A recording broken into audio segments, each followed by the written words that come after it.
ሰላም ቤተሰብ እንደተለመደው ዛሬም በጣም አስገራሚና ልብ አንጠልጣይ ታሪክ ይዤላችሁ መጥቻለሁ። ታሪካችን የሚጀምረው ክሎይ የምትባል አንዲት ወጣት ሴት ካፌ ውስጥ ከፍቅረኛዋ ጋር ተቀምጣ ሲሆን ቆይ ከዛ በፊት አሁን ላይ 200 ሰብስክራይበር አለን። እቅዳችን በዚህ 90 ቀን ውስጥ 100,000 ሰብስክራይበር ለመግባት ነው። አንችልም? እንችላለን። ሰብስክራይብ ነገር ግን ሁኔታው እንደምናስበው የፍቅር ሳይሆን በጣም አሳዛኝ ሰዓት ላይ እንዳለች ከፊቷ ላይ በደንብ ይነበባል። ፍቅረኛዋ ማርክ የተባለ ወጣት በዛው ቅጽበት ግንኙነታቸውን ማፍረሱን እየነገራት እንመለከትና ክፉ ቃላቱን ከተናገረ በኋላ ምንም ሳይመስለው ተነስቶ ብቻዋን ጥሏት ይሄዳል። በዚህን ጊዜ ክሎይ ልቧ በጩቤ እንደተወጋ ያህል ስለተሰማት ማልቀስ ትጀምርና የጥንዶች ቀለበታቸውን አውልቃ ቡናዋ ውስጥ ትከተዋለች። ይህ በጣም አሳዛኝ ክስተት የተፈጠረው ረቡዕ ዕለት 9 ሰዓት ተኩል ላይ ሲሆን ይህ ሰዓት ከዚህ በኋላ ለእሷ የተረገመ ሰዓት እንደሚሆን እንረዳለን። ታሪኩ በመቀጠል እዛው ካፌ ውስጥ ሌላ ጥንዶች ያሳየንና ሶፊያ የምትባል ሴትና የቅርብ ጓደኛዋ አሌክስ የተባለ ወጣት እንመለከታለን። ሶፊያ ስለ ወደፊቱ ሕይወቷ እያሰበች ለአሌክስ ለረዥም ጊዜ ወደ ውጭ ሀገር የመሄድ እቅድ እንዳላት ትነግረዋለች። ካፌዋን የሚቆጣጠርላት ሰው ስለምትፈልግ የካፌውን አስተዳደር ሙሉ በሙሉ ለሱ ለማስረከብ እንደወሰነች ትነግረውና ከወሬያቸው ሶፊያና አሌክስ እርስ በርስ የተደበቀ የፍቅር ስሜት እንዳላቸው እንረዳለን። ነገር ግን አንዳቸውም ፍቅራቸውን ለመናገር ድፍረት ስላልነበራቸው አሌክስ ሶፊያ ከውጭ ሀገር እስክትመለስ ድረስ መጠበቅ የተሻለ እንደሆነ በማሰብ የፍቅር ጥያቄውን ለጊዜው ማቆየት ይወስናል። በዚህ ጊዜ ሶፊያ ጠረጴዛ ላይ የሆነ ነገር ታይና ክሎዬ የረሳቸው የጥንዶች ቀለበት ትመለከታለች። ሶፊያም ቀለበቶቹን ለአሌክስ እየሰጠችው የቀለበቱ ባለቤቶች መጥተው ከጠየቁት እንዲሰጣቸው ትነግራቸዋለች። በዚያው ቀን አመሻሽ ላይ ክሎይ በከፍተኛ የሐዘን ስሜት ወደ ቤቷ ስትመለስ ትኩረት ባለማድረጓ መንገድ ላይ ከአንድ ወጣት ጋር ትጋጫለች። ቀና ስትል ግን በጣም የተገረመችበት ምክንያቱ አሌክስን የድሮ የልጅነት ጓደኛዋ ስለነበር እንደሆነ እንረዳለን። በዚህን ጊዜ የክሎይን ሐዘን ለማስረሳትና እንደገና መገናኘታቸውን ለማክበር አሌክስ ወደ ክሎይ ቤት ይሄድና ከድሮ ጀምሮ የነበራቸውን አስደሳች ትዝታዎች እያነሱ መቀለድና መሳቅ ይጀምራሉ። ነገር ግን በዚህ አስደሳች ሰዓት መሃል አሌክስ በድንገት በጣም አስደንጋጭ የስልክ ጥሪ ደርሰውና በስልክ ላይ የነበረው ሰው ሶፊያ አደራ የሰጠችው ካፌ በእሳት እንደተያያዘ ይነግረዋል። አሌክስ በከፍተኛ ድንጋጤ በፍጥነት ወደ ካፌው ሲደርስ ካፌው ሙሉ በሙሉ በእሳት ጋይቶ ስላገኘው የጓደኛውን አደራ የበላ ሆኖ የታየው አሌክስ ሕይወቱ ሙሉ በሙሉ እየፈራረሰ ይሰማዋል። ከዚህ አስከፊ ክስተት በኋላ ክሎይና አሌክስ መንገድ ዳር ወዳለች ትንሽ መጠጥ ቤት ይሄዱና አሌክስ በሕይወቱ ውስጥ ስላለው ችግር ሁሉ ምንም ሳያስቀር ይነግራታል። ሶፊያ ወደ ውጭ ሀገር በመሄዷና አሁን ደግሞ ካፌዋን በማጣቱ ራሱን እንደከሸፈ ሰው ይቆጥራል። ክሎይ በበኩሏ የራሷን ሐዘን ስታካፍለው ፍቅረኛዋ ማርክ እንዴት በጭካኔ እንደተዋት ትነግረዋለች። ጊዜው አልፎ በዚያው ምሽት አሌክስ ሌላ መሄጃ ስላልነበረው በክሎይ ቤት ያድርና ጠዋት ላይ ቁርስ አብረው ከበሉ በኋላ የየራሳቸው ሕይወትን ለመቀጠል ይለያያሉ። ክሎይ ወደ ቢሮ ደርሳ ሊፍት ውስጥ ስትገባ ልቧ የቆመ ያህል የተሰማት ምክንያቱ የቀድሞ ፍቅረኛዋ ማርክ ከአዲሷ ፍቅረኛው ጋር ቆሞ ስላየችው እንደሆነ እንረዳለን። እነሱ በጣም ደስተኛ መስለው ሲተያዩ ክሎይ ከፍተኛ ሐዘን ቢሰማትም ስሜቷን ለመቆጣጠር እየሞከረች ደህና እንደሆነች በዚያው ምሽት ወደ ቤቷ ስትመለስ አሌክስ እሷን እየጠበቃት ስታገኘው በጣም በመገረሟና በመናደዷ ምክንያት ከቤቷ ልታስወጣው ትሞክራለች። ነገር ግን አሌክስ ከእሳት አደጋው በኋላ ካፌውን እንደገና ለመጠገን ብሩን ስለጨረሰ አዲስ ቤት ለመከራየት ምንም ገንዘብ እንደሌለው ይነግራትና እንድታስጠጋው ይለምናታል። ክሎይ ግን አሁንም ልቧ አልራራለትም ነበርና እሱን ለማዳመጥ ፍቃደኛ አልነበረችም። በዚህን ጊዜ አሌክስ አዲስ እቅድ በማሰብ አንድ ሐሳብ ያቀርብላታል። እዚህ ቤት እንድትኖር ከፈቀድሽልኝ ከማርክ ጋር ያለሽን ግንኙነት እንድታስተካክይና ወደ አንቺ እንዲመለስ አደርጋለሁ ብሎ ቃል ይገባላታል። ይህንን ክሎይ ስትሰማ ተስፋዋ እንደገና ይለመልምና በሐሳቡ ትስማማለች። አሌክስም ማርክን ወደ እሷ እንዲመለስ ወዲያውኑ ከቤት እንደሚወጣ ቃል ይገባላትና ክሎይ እንዴት እንደተለያዩ ሙሉ ዝርዝሩን ትነግረዋለች። የተለያዩት ልክ 9 ተኩል ላይ እንደሆነና ከዚያን ጊዜ ጀምሮ ያ ሰዓት ሁሌም መጥፎ ነገር እንደሚያመጣባት ስለምታምን እንደጠላችው ትገልጻለች። በማግስቱ ክሎይ ስራ ላይ ሆና ልክ 9 ተኩል ሲሆን ከአሌክስ አንድ መልእክት ይደርሳትና ወደ አንድ ቦታ እንድትመጣ ይጠይቃታል። እሷም ቦታው ጋር ስትደርስ አሌክስ በጣም የሚያምር ፎቶ አንስቶ ደስ የሚል ቃላትን ከጻፈ በኋላ በማህበራዊ ሚዲያ ገጾቹ ላይ ይለጥፏል። ይህን ያደረገው ማርክ ፎቶውን እንዲያይና ክሎይ ረቡዕ 9 ተኩል ላይ ከእንግዲህ እንደማታዘን እንዲያውቅ እንደሆነ እንረዳለን። ቤታቸው ሲመለሱ አሌክስ ዋና እቅዱን ይነግራትና እቅዱ በየሳምንቱ ረቡዕ 9 ተኩል ላይ ጣፋጭ የሆኑ ፎቶዎችን ማህበራዊ ሚዲያ ላይ መለጠፍ እንደሆነ እንረዳለን። ይህ ደግሞ ማርክ ክሎይ ደስተኛ መሆኗን እንዲያውቅ ብቻ ሳይሆን እሷን በመልቀቁ ምን ያህል ትልቅ ስህተት እንደሰራ እንዲገነዘብ ለማድረግ ነበር። በማግስቱ ግን ክሎይ ቢሮ ውስጥ ከማርክና ከአዲሱ ፍቅረኛው ጋር ሊፍት ውስጥ እንደገና ትገናኛለች።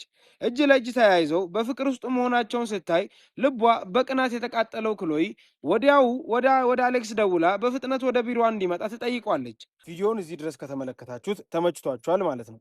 ቪዲዮውን ቻናሉን ደግሞ ሰብስክራይብ ማድረግ አይረሳ እንላለን። ወደ ታሪካችን አሌክስ ሲደርስም ምንም ጊዜ ሳያባክኑ በቢሮ መሃል በማርክና በፍቅረኛው ፊት መሳሳም ይጀምራሉ። ይህ ድርጊታቸው ማርክን በጣም ስላናደደው በኋላ ክሎይ ብቻዋን የህንፃው ጣሪያ ላይ ስትሆን ወደ እሷ ቀርቦ አብሯት የነበረው ሰው ማን እንደሆነ ይጠይቃታል። በዚህን ጊዜ ክሎይ በኩራትና በድል አድራጊነት ስሜት አሌክስ ይባላል፣ አዲሱ ፍቅረኛዬ ነው ብላ ትመልስለታለች። የክሎይ መልስ ማርክን ይበልጥ እንዲጨነቅ ያደርገውና ቢሮ ውስጥም ስለ እሷ ማሰቡን ማቆም ስላልቻለ ስራውን በአግባቡ መስራት ያቆማል። ጊዜው አልፎ በሚቀጥለው ረቡዕ አሌክስ ስራ ስላለበት እሷን ፎቶ ማንሳት እንደማይመቸው ይነግራታል። ነገር ግን በምትኩ ልዩ የሆነ የሰርፕራይዝ እንደሚያዘጋጅላት ቃል ይገባና በዚያው ቀን ክሎይ ቢሮ ውስጥ ሆና ከአሌክስ መልእክት ደርሷት ወደ አንድ ቦታ እንድትመጣ ይነግራታል። ክሎይ በጉጉት ቦታው ላይ ስትደርስ የሚያማምሩ የቼሪ አበባዎች ያሉበት ውብ መናፈሻ እንደሆነ ብንመለከትም መናፈሻው በሙሉ በፍቅር ቀጠሮ ላይ ባሉ ጥንዶች የተሞላ ስለነበር ክሎይ በጣም ብቸኝነትና ሐዘን ይሰማታል። ብቻዋን በፓርኩ ውስጥ ስትራመድ በድንገት ኃይለኛ ንፋስ ሲመጣ በጣም ስለበረዳት ሐዘኗም ይበልጥ ይጨምራል። ልክ በዚያን ቅጽበት አንድ ጃኬት ትከሻዋ ላይ የሆነው ሰው ሲደርብላት ይሰማትና ዞር ስትል አሌክስ ደስ በሚል ፈገግታ ቆሞ ታየዋለች። አሌክስ እንደመጣና በፓርኩ ውስጥ ቀጠሮ መያዙን ነግሮ እሱ ያዘጋጀላት ሰርፕራይዝ ይህ እንደሆነ ይነግራታል። ከዚያም በማህበራዊ ሚዲያ ገጾቻቸው ላይ የሚያጋሯቸውን ብዙ ፎቶች የተነሱ አብረው እየተዝናኑ ቀኑን ያሳልፋሉ። አንድ ቀን ክሎይ ቢሮ ውስጥ ሆና ከአንድ የእንስሳት መሸጫ ሱቅ ስልክ ይደወልላትና በአስቸኳይ ወደ ሱቁ እንድትመጣ ትጠየቃለች። ክሎይ ቦታው ላይ ስትደርስ በጣም የተገረመችበት ምክንያት የሱቁ ባለቤት አንድ ሰው ለእሷ ቡችላ እንደገዛላት ስለነገራት እንደሆነ እንረዳለን። ክሎይ በደስታ ቡችላዋን አንስታ ስታቅፍ አሌክስ ይመጣና ቡችላውን የገዛላት እሱ እንደሆነ ይነግራታል። ከዚያም ከውሻው ጋር ቆንጆ ፎቶ ተነስተው ማህበራዊ ሚዲያ ላይ ይለጥፉታል። በኋላም ቤት ውስጥ የሆነው ለቡችናው ተስማሚ ስም ሲያጡ ክሎይ በዲ ብላ ልትሰይመው ትወስናለች። አሌክስም አብረው መጠጥ እንዲጠጡ ቢጋብዛትም ሊወጡ ሲሉ ግን ማርክ ከቤቷ ውጭ ቆሞ ያዩታል። ማርክ የመጣበት ምክንያት ክሎይን ሊያገኛት ፈልጎ እንደሆነ እንረዳና ክሎይና ማርክ ካፌ ውስጥ ተገናኝተው ሳለ ሁኔታቸውን ይጠያየቃሉ። ማርክ የመጣው ክሎይ በእርግጥ ደስተኛ መሆኗን ለማረጋገጥ ብቻ ስለነበር ይሄድና ክሎይ ከአሌክስ ጋር ሆነው መጠጣታቸውን ይቀጥላሉ። ከማርክ ጋር የነበራትን ወሬ ስታጫውተው የቀድሞ ፍቅረኛዋ በመለያየታቸው ምንም ያልተሰማው መስሎ ስለታያት በጣም እንደተናደደች ትነግረዋለች። በማግስቱ አሌክስ ክሎይ ከቢሮ ጓደኞቿ ጋር በምሳ ሰዓት ወደ እሱ ካፌ ስትመጣ አይቶ ይገረማል። በዚህን ጊዜ አሌክስ ክሎይና ጓደኞቿን ያስተናግዳቸውና በዚህ ጊዜ ከካፌው ሰራተኞች አንዷ ክሎይን አይቶ ከዚህ በፊት የጥንዶች ቀለበቷን ቡና ውስጥ የወረወረችው ልጅ መሆኗን ያስታውሳል። ሁሉም ወደ ቤታቸው ከሄዱ በኋላ ሰራተኛው ለአሌክስ ሶፊያ የሰጠችው የቀለበት ባለቤት አጭርና የሚያምር ፀጉር ያላት ልጅ እንደሆነች ይነግረውና አሌክስ ስለ ክሎይ እንደሚያወራ ይረዳል። ሰራተኛው በተጨማሪም ሰውየው እንዴት በጭካኔ እንደተዋት ለአሌክስ ስለነገረው አሌክስ ክሎይ ምን ያህል ልቧ ተሰብሮ እንደነበር ሲያስብ በጣም እንዲያዘን ያደርገዋል።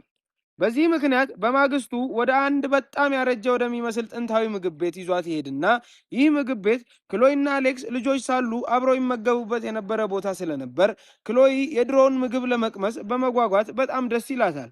አሌክስም ማርክን የማስቀናት እቅዳቸውን ለማሳካት የክሎይን ደስታ በማህበራዊ ሚዲያ ላይ ይለጥፈውና በዚያው ምሽት ከባድ ዝናብ ከመብረቅ ጋር ይዘንባል። ክሎይም በጣም ስለፈራች ውሻው በዲን ወደ ክፍሏ ልታስገባው ብትፈልግም ካልጠበቀችው ሁኔታ አሌክስም ለቡችላው ስለተጨነቀ ወደ ክፍሉ ሊያስገባው ይፈልጋል። ሁለቱም በዲን ለማንሳት ሲጣደፉ በድንገት መብረቅ በኃይል ይሰማና ሁለቱም በፍርሃት ይጮሃሉ። በመጨረሻም አሌክስና ክሎይ ከበዲ ጋር አብረው ሳሎን ውስጥ በመተኛት ሌሊቱን ሳይፈሩ ያድራሉ። ታሪኩ ወደ ኋላ ተመልሶ የክሎይ ልደት ቀን ያሳየንና አሌክስ የልደት ኬክ አዘጋጅቶላት ስለነበር በዛው ቀን የጥንዶቹ ቀለበት ለማርክ ሊመልስለት አቅዶ እንደነበር እንረዳለን። ነገር ግን ክሎይን ሰርፕራይዝ ለማድረግ ከስራ እስክትመለስ ድረስ ቢጠብቅም በጣም ስለቆየች ሶፋ ላይ እንቅልፍ ይወስደዋል። ክሎይ ቤት ስትመለስ ኬኩን ጠረጴዛ ላይ ታየውና ለእሷ እንዳዘጋጀው ስትረዳ በጸጥታ ሻማዎቹን ምኞት ተመኝታ ታጠፋቸዋለች። ድርጊቷ አሌክስን ከእንቅልፉ የቀሰቀሰው ሲሆን እሱም ስላስነሳቸው ቢቆጣትም ክሎይ ግን እየሳቀች የወይን ጠርሙሱን አቅፎ ስለተኛ ታሾፍበታለች። በማግስቱ አሌክስ እና ማርክ ካፌ ውስጥ ይገናኙና አሌክስ የጥንዶቹን ቀለበት እየመለሰለት ክሎይ ረቡዕ 9 ተኩል በሆነ ቁጥር ስቃይ ውስጥ እንደነበረች ያስረዳዋል። ይህ በእንዲህ እንዳለ ክሎይ በዚህን ጊዜ ለአሌክስ ብዙ ነገር ስላደረገላት ስጦታ የምትሰጠውን ጫማ የገዛች እንደሆነ እንመለከትና ልክ 9 ተኩል ላይ አሌክስ ወደ አንድ ፓርክ እንድትመጣ ይጠይቃታል። ክሎይ ስትደርስ ግን አሌክስን ስላላገኘችው በምትኩ ፕሮጀክታችሁን አሁን ተጠናቋል የሚል መልእክት ይደርሳታል። በፓርኩ ውስጥ እሷን እየጠበቀ የነበረው ማርክ ስለነበር ማርክም የጥንዶቹን ቀለበት መልሶ እየሰጣት የተበላሸ ግንኙነታቸውን እንዲያስተካክሉ ይጠይቃታል። ክሎይም የፍቅር ቃላቱን ተቀብላ ቀለበቷን ታደርግና ይህ በእንዲህ እንዳለ አሌክስ ተልእኮ እንደተጠናቀቀ ስላመነ ከክሎይ ቤት በፍጥነት ለመውጣት ዕቃዎችን እየሰበሰበ እንመለከታለን። ነገር ግን ክሎይ ወደ ቤት መጣ አሌክስ ዕቃውን እየሰበሰበ ስታየው ለምን እንደሚሄድ ስትጠይቀው አሌክስ ፕሮጀክቱ እንደተጠናቀቀና ቃሉን ለመጠበቅ ከቤት መውጣት እንዳለበት ይነግራታል። በማግስቱ ክሎይ ቤት ውስጥ ብቻዋን ሆና በድንገት የበር ማንኳኳት ትሰማና አሌክስ እየተመለሰ መስሏት በደስታ በሩን ብትከፍትም ያየችው ግን ብዙ ስፔዛ ይዞ የመጣውን ማርክን እንደሆነ እንመለከታለን። ማርክ ለክሎይ ምግብ ሊሰራላት እንደመጣና አብረው እንደሚበሉ ከነገራት በኋላ ምግብ እየበሉ ሳለ የክሎይ ፊት ጥሩ ስሜት ላይ እንዳልሆነ ቢያሳይም ማርክ ግን ስሜቷን ስላላስተዋለ በድንገት እንድታገባው ይጠይቃታል። ጥያቄው ክሎይን በጣም ስላስገረማት መልስ ከመስጠቷ በፊት ጊዜ እንዲሰጣት ትጠይቀውና ይህ በእንዲህ እንዳለ ትዕይንቱ ተቀይሮ አሌክስ በአውቶቡስ ላይ በድንገት ማርክን ተቀምጦ ያየዋል። ማርክ ስልክ እያናገረ ስለነበር የአሌክስን መኖር አላስተዋለምና ከስልክ ንግግሩ ማርክ ከልብ ውስጥ ከሌሎች ሴቶች ጋር ለመገናኘት እቅድ እንዳለው አሌክስ ይሰማል። ከአውቶቡሱ ላይ ከወረደ በኋላ አሌክስ ክሎይን ከማርክ አይነት ሰው ጋር ያገናኘው እሱ በመሆኑ በጣም ያዝንና በዚህ ጊዜ ለክሎይ የተደበቀ ስሜት እንዳለው ይገነዘባል። በማግስቱ አሌክስ ክሎይን እንድታገኘው ይጠይቃትና ስሜቱን ሊነግራት ቢያስብም ወደ ክሎይ የሄደ ሳለ ግን በድንገት ከፊት ለፊቱ አንድ ሰው አይቶ ይቆማል። ያየው ሰው ከውጭ ሀገር ሳትነግሮ የተመለሰችው ሶፊያ እንደሆነች እንመለከትና ካፌ ውስጥ ሲያወሩ ሶፊያ መምጣቷን ያልነገረችው ሰርፕራይዝ ልታደርገው ስለፈለገች እንደሆነ ትነግረዋለች። ይህ በእንዲህ እንዳለ ክሎይ የአሌክስን መምጣት እየተጠባበቀች ብትኳኳልም አሌክስ ግን በዚያ ምሽት እንደማይመጣ መልእክት ይልክላታል። ከዚያም አሌክስ ከሶፊያ ጋር ልብስ ሊገዛ ስናይና በተመሳሳይ ሰዓት ክሎይ ቤት ውስጥ በዲን ስታቅፈው የሰውነቱ ሙቀት በጣም ከፍተኛ መሆኑን ትረዳና ለበዲ በጣም ተጨንቃ ወዲያውኑ ወደ እንስሳት ሆስፒታል ትወስደዋለች። በዲ ምርመራ ላይ እያለ ክሎይ አሁንም በፍርሃትና በጭንቀት ሆና ወደ አሌክስ ትደውላለች። በዚያን ጊዜ ከሶፊያ ጋር ከገበያ የተመለሰው አሌክስ የክሎይን ጥሪ ተቀብሎ ስለ በዲ ሁኔታ ተነግረውና ምንም ሳያስብ ታክሲ መፈለግ ጀምሮ ሶፊያን ጥሏት ወደ ክሎይ ይሄዳል። ይህ ሶፊያን የአሌክስን ልብ የወሰደች ሌላ ሴት መኖር አለመኖሯን እንድታስብ ያደርጋትና አሌክስ እያለቀሰች ወደ ነበረችው ክሎይ ሄዶ ወዲያውኑ አጥብቆ ያቅፋታል። ከዚያም ሌሊቱን ሙሉ እሷን ለማረጋጋት አብሯት ያድርና በማግስቱ ክሎይ አሌክስን ለማግኘትና ያልሰጠችውን ጫማ ለመስጠት ወደ ካፌው ብትሄድም አሌክስ ግን ከአንዲት ሴት ጋር ተቃቅፎ ስታየው ሐሳቧን ትቀይራለች። መጀመሪያ ላይ ሴትየዋ ማን እንደሆነች ባታውቅም በኋላ ግን አሌክስ ብዙ ያወራላት ጓደኛው ሶፊያ እንደሆነች ትረዳና ጊዜው አልፎ አንድ ቀን ክሎይ የምርት ማስመረቂያ ዝግጅት እንድታዘጋጅ ተመድባ ከማርክ ጋር ወደ ዝግጅቱ ስትመጣ አሌክስን ከሶፊያ ጋር ስታይ በጣም ትገረማለች። አራቱም ተገናኝተው አብረው ለመብላት ይወስኑና አሌክስ ሶፊያን ከክሎይ ጋር ያስተዋውቃታል።